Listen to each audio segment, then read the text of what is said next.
te dialogue des institutions lu ci am solo mooy respecter prérogative institution bu ci nekk. wax nañu ni te Pastef sax lañ ko jiiñati de te pourtant benn opposant lañ ma wax ne moo dugal amendement parce que nekk moon ci commission bi mais moo dugal amendement bu Adama Diallo non inscrit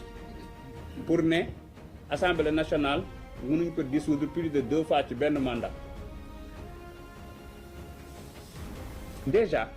pour équilibre institution yi ak autonomie institution yi loolu xel mën na koo nangu benn ndax président de la république bi yegg si may nañ ko mu dissoudre parce que tamit comme ñun suñuy élection amuñu une année électorale te xëy na sax dañu war a liggéey pour jëm foofu te xam ne bu ñu boo faloo rek ñu élection yëpp ñu def ko ci même année ñeenti at te topp yëpp ñu liggéey mais mën nga ñëw fekk ci parlement boo xam ne yow installé woo comme li ñu daloon loo bëgg a def ñu xëpp ci suuf ñu may la nga dissoudre te dañ ko encadré dañ naan la parlement bu amagul 2 ans mënoo ko dissoudre bu amee 2 ans nga dissoudre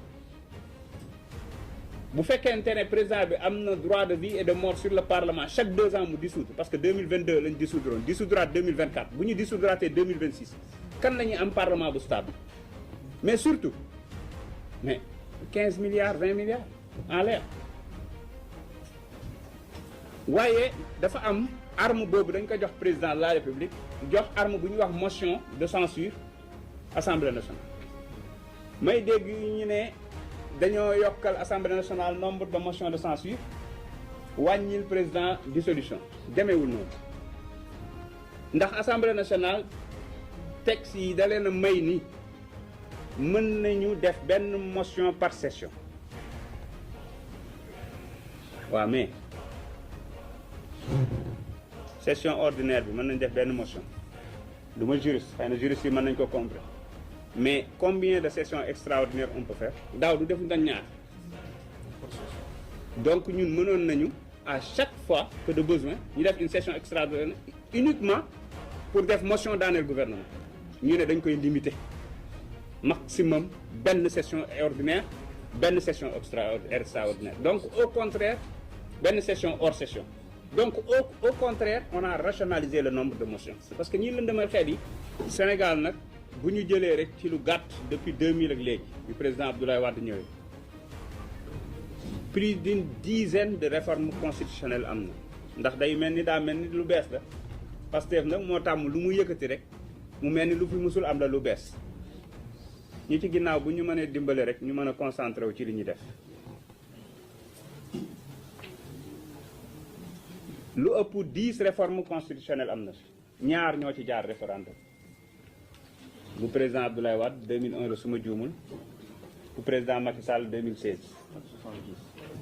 beneen ba xëy na 70 la yàgg na loolu moom ñun ñu yaakaar naa ju dogul yi ci des yépp assemblée la jaar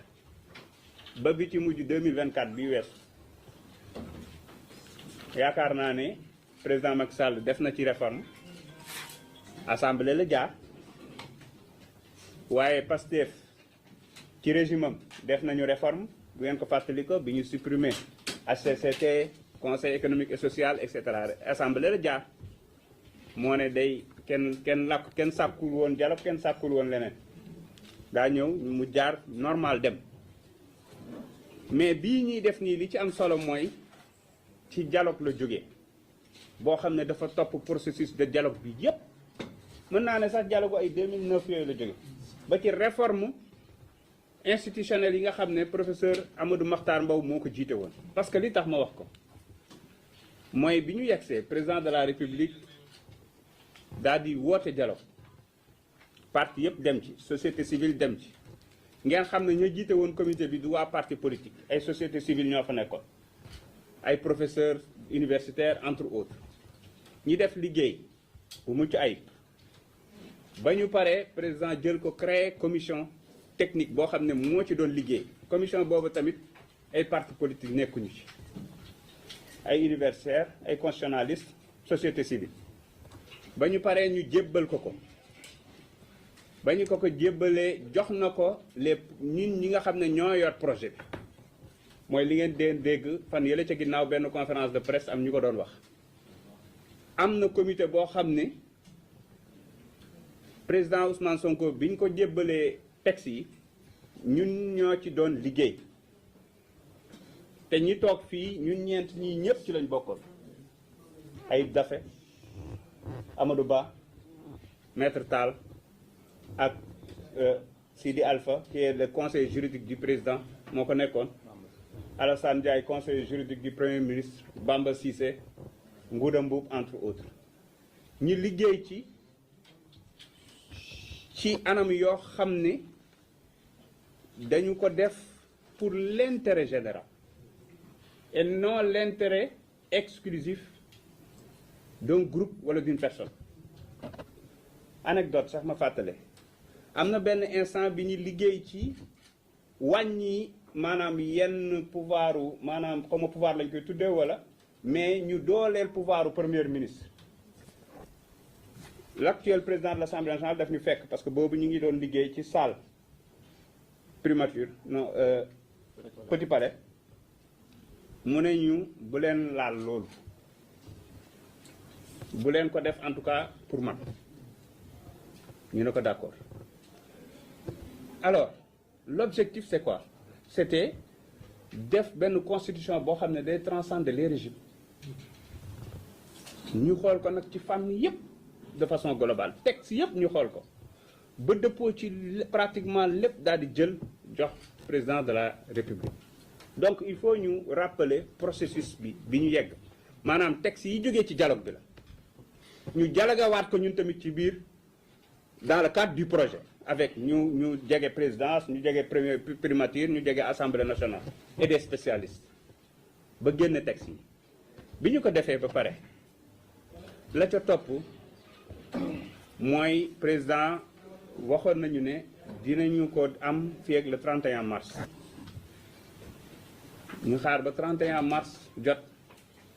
réforme yi ñëwul ca la L29 L30 bi nga xam ne te njël benn législature yi la ko député yi génne woon président wu parti bi ne leen teg leen ci suuf parce que c'est très important ñu rappeler loolu ba ñu demee nag ba nga xam ne parce que aussi réew mi dafa am fu mu jaar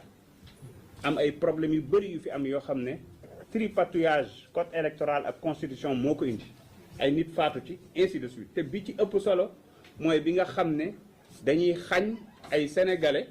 pour ñu mën a dem laaj baatu askan wi te xam ne askan wi moom mooy tànn